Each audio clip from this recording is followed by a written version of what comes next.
Hello, everybody. Welcome back to LettermenRow.com. I am Jeremy Birmingham. That is Spencer Holbrook. This is Talking Stuff, the Ohio State recruiting podcast, brought to you by our good friends at Buyers Automotive.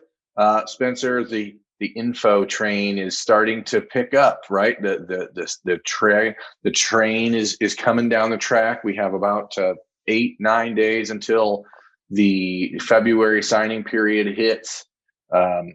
And so we'll just start with what I think is what was on most people's mind this weekend is how did the visit of Raesjon Davis, the four-star linebacker from Mater Dei High School in Santa Ana, California, a player who is committed to LSU for almost a year, reopened his recruitment in December, and he was on Birminology about 3 weeks ago, and he told me that he was really going to try to get to Columbus before signing day because he knew that was the only way his parents would be on board with him committing to Ohio State if that's what he ended up wanting to do. Okay. Sets the scene, right? So then last Wednesday, Raesjon Davis sends a text message to Ohio State coaches and says, "Hey, I'm coming to visit Columbus." And they're like, "Okay, cool." So now they know he's really serious, right? So visit happens Friday. It just so happens that visit occurs the same weekend that all Ohio State's early enrollees are arriving into town and on campus. So that should be a good thing, right? Yeah, you are making a lot of sense here, bro. Right. It's a good thing for the Buckeyes. They get to have maybe some of these early enrollees snuck off and saw Raesjon Davis and his family. I don't know. Well, the thing is, those players are allowed to do that if they did. There was some talk that he was able to meet up with a couple of the guys. Jalen Johnson came up from Cincinnati and hung out with Raesjon for the weekend.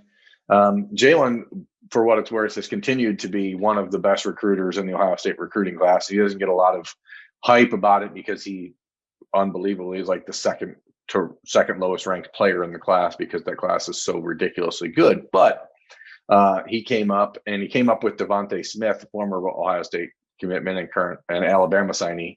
So he was hanging out with Raesjon as well. It was an opportunity, really. The trip was to show the parents of Raesjon Davis what Columbus was about so that if Raesjon picked Ohio State, they would feel comfortable with him being in that city, essentially. Because, when you're coming over from California, Raesjon himself had been on campus one time before for about 2 hours. Every review that I've heard about this weekend's trip from Raesjon, from sources at Ohio State, from other commits, from signees that had a chance to hang out with him, seems like it could not have gone better. I think this is clearly right now a situation where Ohio State, if a decision had to be made today, and we're recording this Monday night, I think Raesjon Davis would be trying to commit to Ohio State tonight. That's what I think. Now, the question, Spencer, of course, is that feeling going to be the same 4 days from now or 9 days from now on signing day? And does the post-visit glow wear off? Yeah, the post-visit momentum is always something to beware of. It's like buyer beware. I think it's something that the Ohio State coaching staff takes seriously, the post-visit glow. It's something that the players should take into account, that they shouldn't make any decisions based on a visit. In the very near future of the visit, I think Ohio State wouldn't take a commitment from him in the first couple of days after because they probably understand that that's what goes on. And I think that this is becoming a two-team race. Would you say the same with Ohio State and USC? It feels like it. It certainly feels like it. Oregon was making a push in the last couple of weeks, is what I was told. But again, when you have this sort of opportunity to go and visit one school, essentially, he'd been to Oregon before. So I think that the fact that he chose to come visit Ohio State was obviously telling. And that's not a cheap trip. Let's just put it in very blunt terms. That is not a cheap trip to make, and it's not a very pleasant trip to make. I can't imagine to go from Southern California to Columbus, Ohio in the middle of January. I know I would probably rather be doing the opposite right now. So it says a lot about where this recruitment is heading. And I think the draw of leaving home is helping Ohio State, but it also could hurt Ohio State leaving home and going that far away. So it's one of those push-pull recruitments, I think. There, Spencer, I've had this thing, and it's one of the ultimate tea leaves, I guess. I know people hate when we use that term, but it's one of those things that I kind of have always felt. Same thing with Ben Chrisman, for example. Like, if not Ben Chrisman, I apologize. The kid who committed to Clemson, Blake Miller, in the class of 2022 from Strongsville, Ohio. If you have an opportunity to choose the school that's right down the street, and you don't the whole time, it's kind of, to me, telling me that you didn't want to be there at all. And I don't know that that's the case with Raesjon and USC there. I know that there's people who cover the Trojans who are stating pretty plainly that this entire Ohio State visit, all the interest, is nothing more than a smokescreen, and somebody has to finish second. It's a way to stir up drama for a decision, yada, yada, yada. But to your point, Spencer, like, I don't think a family of three is going to fly across the country in January on their own dime to go from Southern California to 28-degree Columbus on a visit where you can't see coaches, where you can't go inside Ohio State facilities, just for fun and just for a smokescreen. There's a much closer trip to Oregon that could have been made. There's a much closer trip to Arizona State that could have been made. Anywhere else that, if you really wanted to pump up someone as a smokescreen, that would have made a lot more sense. Especially because we're in this COVID era and there are no official visits. So this had to be unofficial. And to me, that just makes no sense to even suggest that unless Raesjon and his family just have thousands of dollars laying around to throw away and to travel with in mid-January. Maybe they do. I don't know their personal finances. So it just seems to me like does not seem like your prototypical smokescreen. And I don't think this is the case, and this is why I don't think this is why they visited, but it's more likely that this visit was about, are you sure you want to go to Ohio State? Let's go check it out one more time, than it is a smokescreen. Like, I just can't imagine doing that on your own money and leaving Southern California in January to use as a smokescreen. That's kind of puzzling to me to think that would be the case.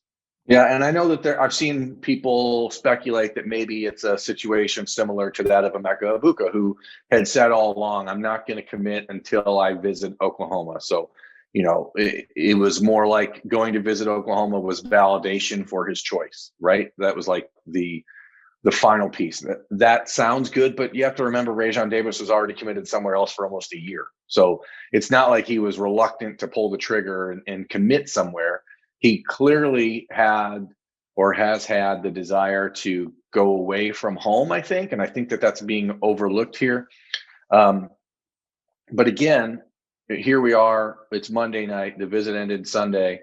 This video will air on Tuesday morning. So, anything that happens between now and then, I guess, is up in the air. But I think the best thing for both sides, anytime that these visits happen, is to go home, take a step back, totally reevaluate exactly how you feel, and not get caught up in the emotions of, oh, that was super cool, I got to see the horseshoe, I got to do all this stuff. So I think that's what you'll see from Raesjon Davis here in the next few days. I do believe that you'll probably see a couple crystal balls flip in the next day or two in Ohio State's direction. But I don't know that means anything 9 days from now. And I guess that's ultimately where that conversation is going to finally be, finished. So I do want to touch base, if you don't mind, Spencer, on Devontae Smith being in Columbus with Jalen Johnson. Obviously, those two are related. They're cousins, they're best friends. They play at Cincinnati LaSalle High School together. There's been some scuttlebutting on the internet that Devontae multiple times in the last few months has tried to figure out if Ohio State would let him back in the class after he decommitted over the summer. I've been told that there's no real movement there on that happening. So, and plus, he did sign with Alabama in December. So if he wanted back in at Ohio State or somewhere else, a lot of different things would have to happen for that to occur. So I don't think people should get wrapped up in that. Interesting enough. Okay. And then you mentioned 9 days from now is kind of an important day, which brings us to, if you don't mind, quickly, JT Tuimoloau, the situation there. Yeah, I mean, I know, again, and I don't always like to reference other entities when we're doing this show, because I know that's not necessarily what people come to watch or listen for. But, there obviously has been for months a lot of momentum on this JT Tuimoloau to Ohio State train. A lot of people have thought that he was going to end up in Columbus since last April, when he was supposed to make his first visit for the spring game, the visit that never occurred because of COVID. As far as I've been told by talking to three pretty clued in folks in the situation room, nothing has changed. The plan, and this is where I think confusion comes in for people, because over the last year, anytime that a conversation about JT Tuimoloau would happen, the thought was he was going to wait until signing day to decide. He was waiting until February, and that's when he'd make his choice. But I think a lot of that belief was predicated on the fact that at some point before February, he'd get to take visits to the schools that he was interested in. And since that's not happened, there is right now, again, as of Monday night, no confidence on the Ohio State side of things that he's deciding in February. So I could be completely wrong. I could be, way off base here. As we've talked about a number of times on Talking Stuff, the Ohio State Recruiting Podcast brought to you by Buyers Auto, there is only one real media person that JT talks to, and that's Brandon Huffman out in Seattle.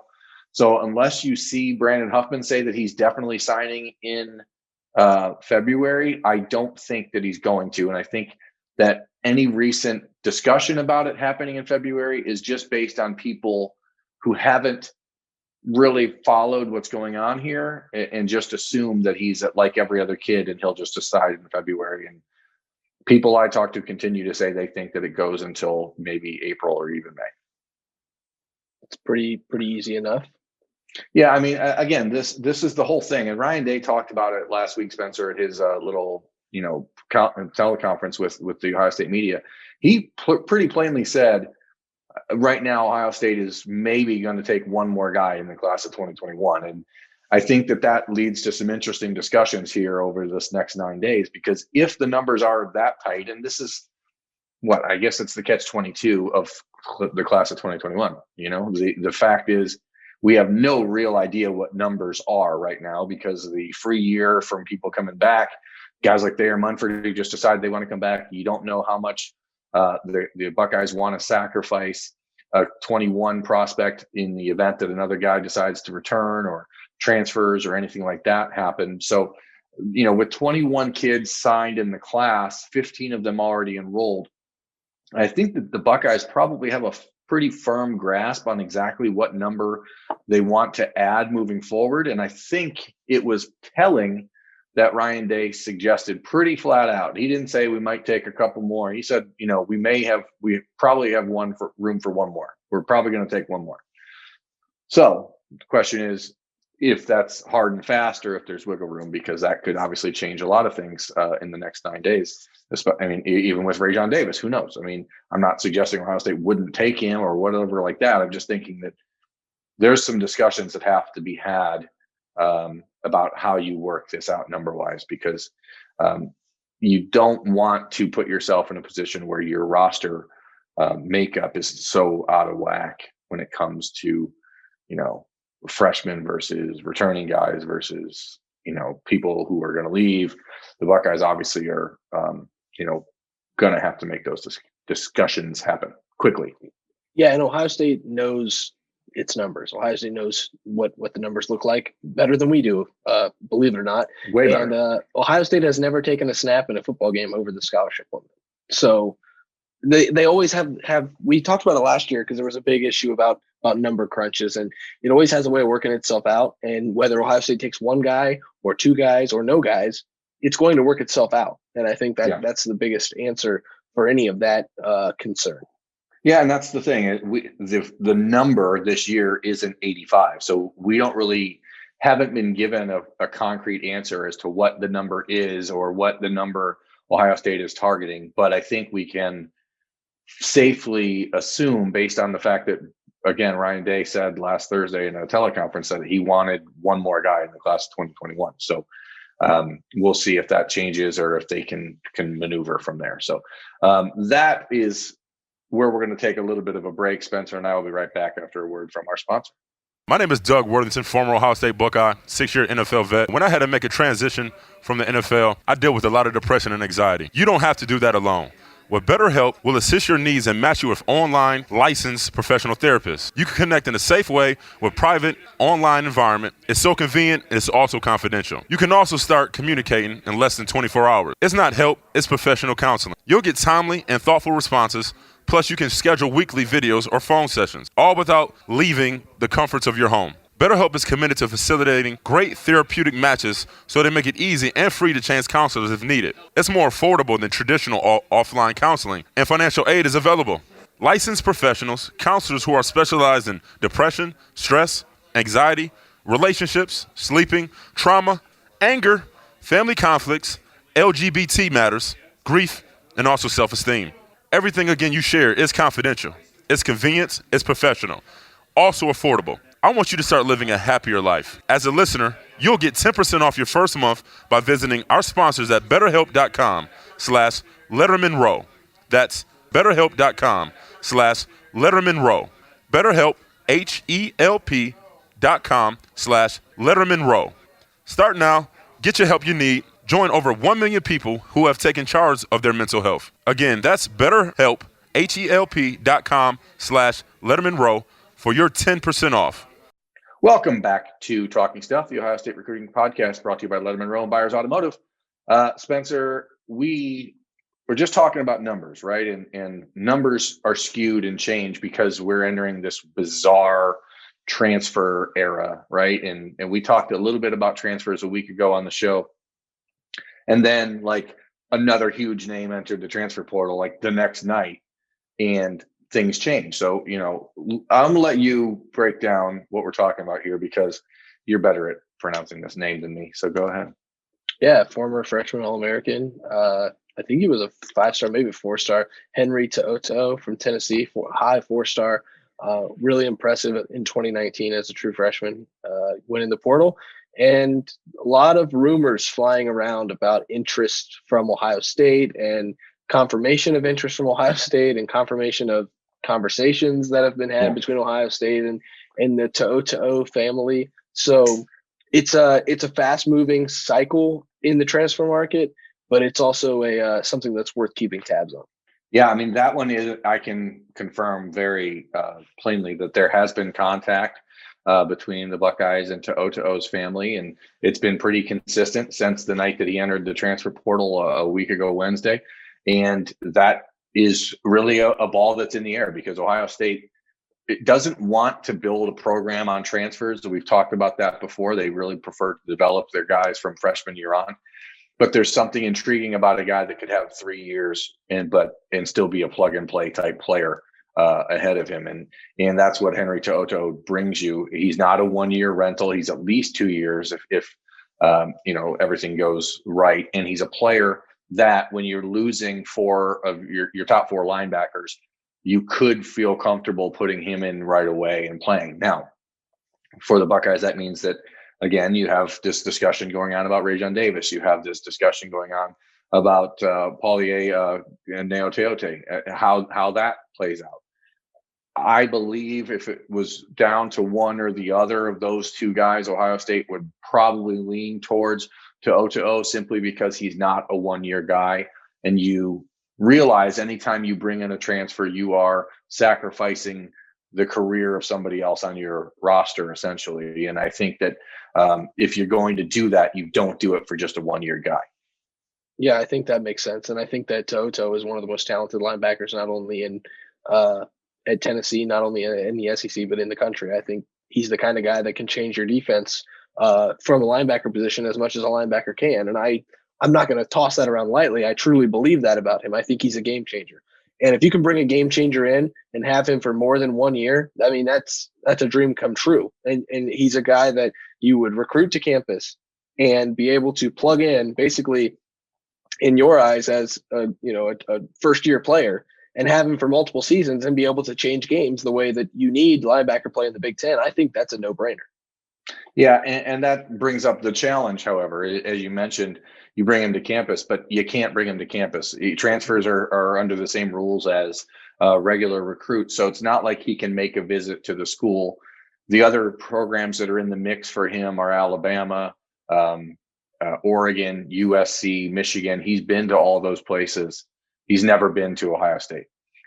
He, ironically, despite the fact that Al Washington was at Michigan when Tuimoloau was a recruit coming out of high school, the relationship he had with Michigan was not with Al Washington, because Al Washington was the defensive line coach at that time for Michigan, not the linebackers coach. So you don't know exactly how much room Ohio State has to salvage, how much ground they have to make up. But I know from talking to people around the program, like if you had to pick a guy here, it's probably Tuimoloau that you go with, a linebacker.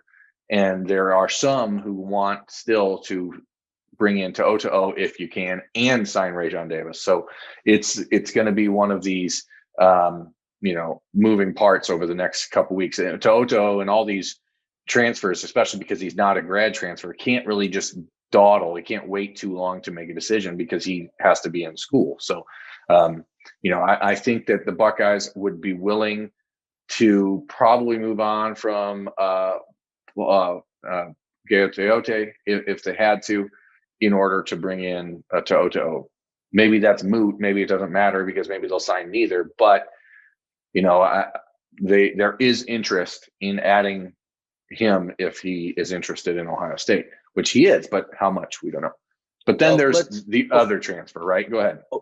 Sorry, I didn't mean to cut you off, but No, let's also do. remember that if Tennessee hires a coach in the next 2 weeks and he convinces Henry Tuimoloau to stay at Tennessee, because if Tennessee somehow hires a good coach, I mean, that's also a possibility. So he doesn't have to leave Rocky Top if he doesn't want to. Yeah, I mean, I think that that's something to pay attention to as well, because you just don't know where they're going to go at Tennessee. It could be a million different directions.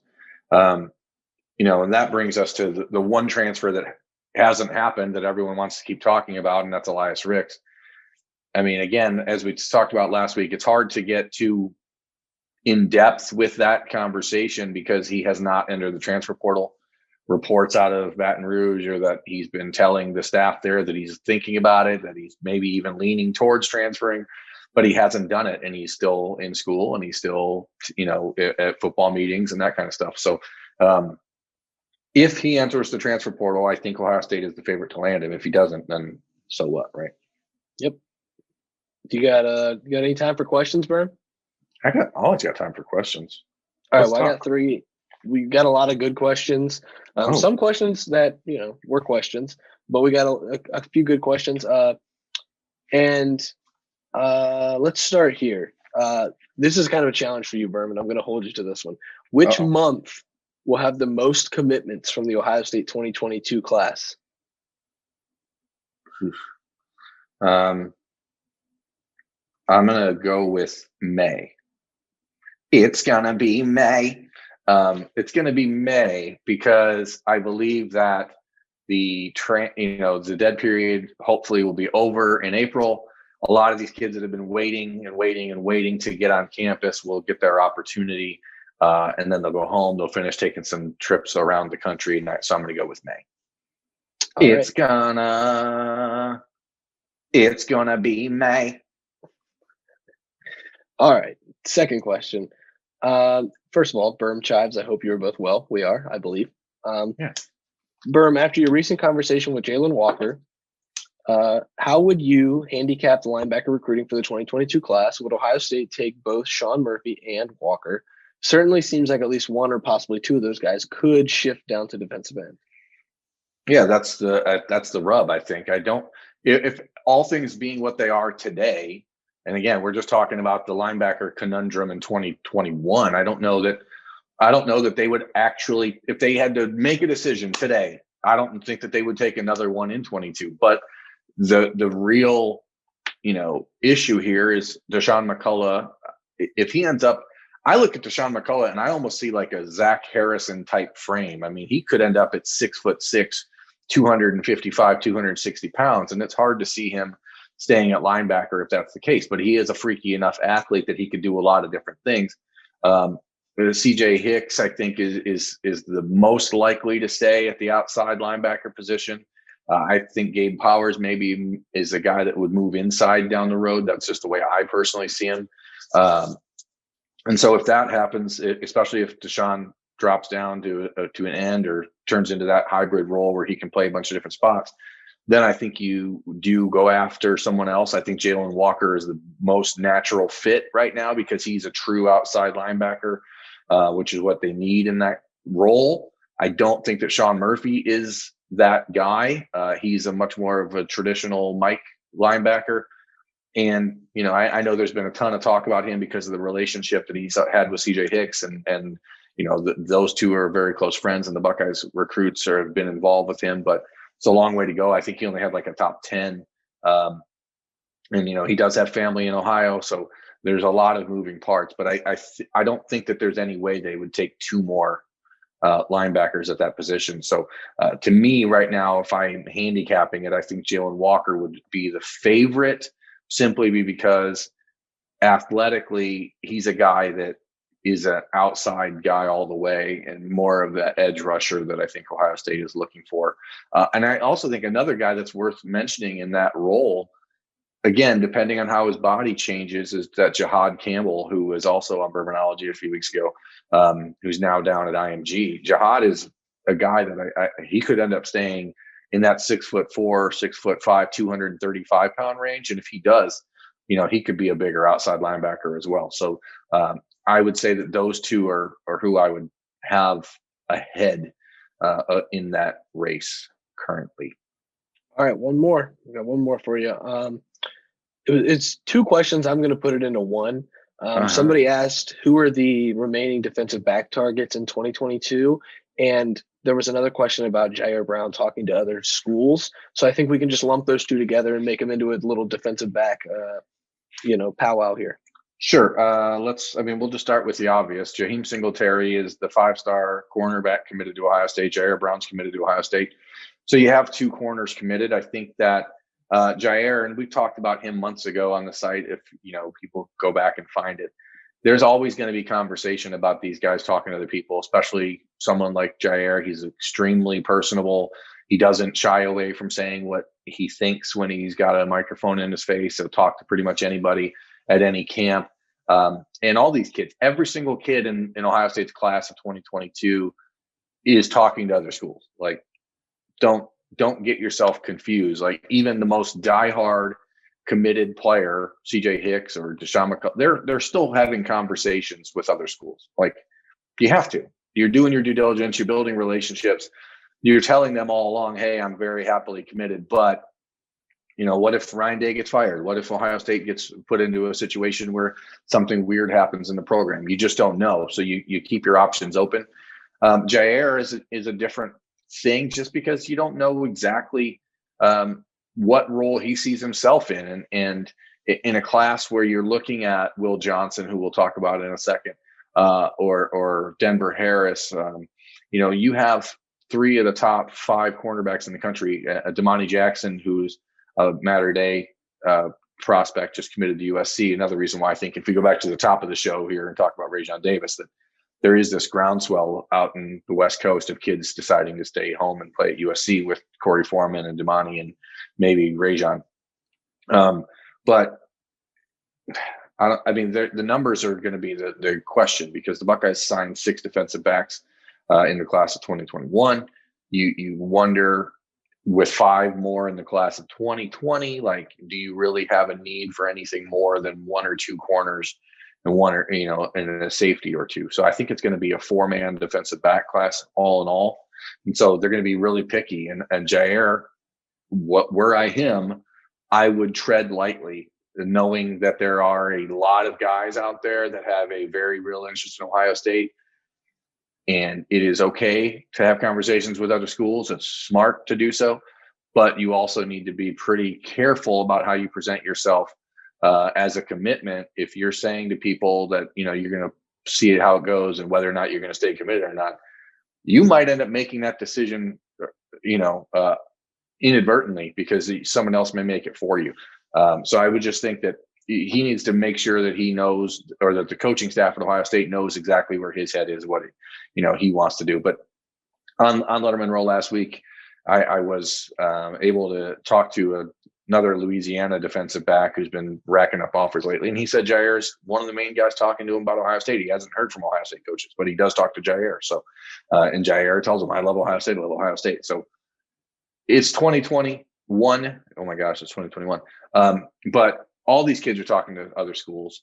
None of them have been able to visit anywhere. They're all sort of just antsy, I think, ready for the recruiting process that they dreamt of going through when they were younger to come to fruition, so they can actually experience it the way that they thought they would. So I'm not personally going to be surprised when April rolls around and a lot of guys who you think are committed or longtime commits end up looking elsewhere. Even guys like Damani Jackson, I think that when that reopens, he's going to take official visits. And so you just don't know what's going to happen 10 months from now. This is going to be a wild, wild cycle.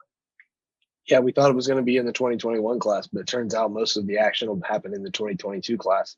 And then I know you wanted to touch on Will Johnson, so let's. Yeah, I think we have talked about that, Spencer, but it's one of those situations where I think that the longer this goes without a decision, the worse it is for Ohio State. I mean, period. And that's not a knock on anything Kerry Combs is doing, but what the Buckeyes are banking on right now is that the relationship that Kerry Combs has with him is better than the relationship that Mo Lundquist has with him at this point. Michigan's new defensive backs coach, who they hired from the Dallas Cowboys, and Kerry Combs coming from the Titans, and you have NFL guys, you have a lot of this buzz. There's just not a lot of big time players that come from Michigan in that mold. And Michigan simply cannot afford to let Will Johnson go to Ohio State. So they're going to pull every punch they can, or pull no punches, I guess, in doing whatever they can to make sure that they tell him, "You're our guy. We can't have you go to Ohio State." And, we saw over the weekend what they're willing to do in an attempt to get their guys. I mean, they needed Donovan Edwards in that class of 2020 very, very badly. And now Ronald Bellamy, his coach, is Michigan's new wide receivers coach. So at this point, you don't know exactly what sort of conversations are being had. I'm not saying anything unscrupulous is happening, but it is interesting that a program that's been struggling for so long is willing to give away a seasoned position coach like Ed Warner, who, despite what Buckeyes fans may think of him as an offensive coordinator or whatever, his work with the offensive line has been pretty good. The fact that they were willing to move on from him to bring in a guy straight from being a high school head coach tells you where their priority is right now, and that is they realize they're getting their tail kicked on the recruiting trail, and they need to bring in guys that are going to help them get players. So, well, how does that work out with Will Johnson? Who knows? Congrats to the Grosse Pointe head coach for his new job at Michigan next year.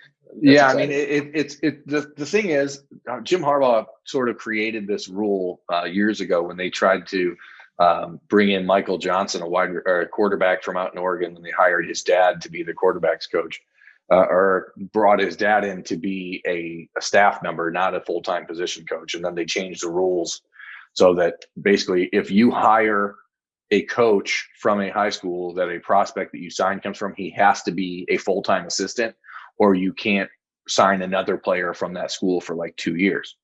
So Michigan could have had Bellamy come in and been a assistant coach, not like a full-time, and then they wouldn't have been able to recruit West Bloomfield for 2 years. So this way you say, hey, here's a former Michigan wide receiver.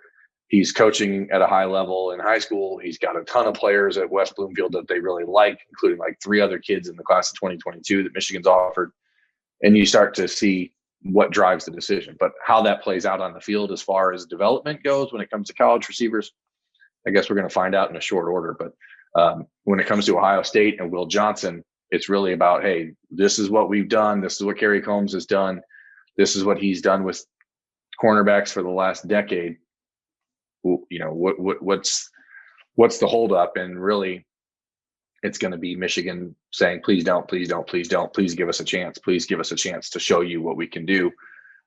So I think that for Will, it's like if he decides anytime real soon, it's kind of like a vote of no confidence. You know what I mean? Like, to me, that's how I read it. So if he waits until April or May, I don't think there's any way he ends up at Ohio State. That's just my personal feel.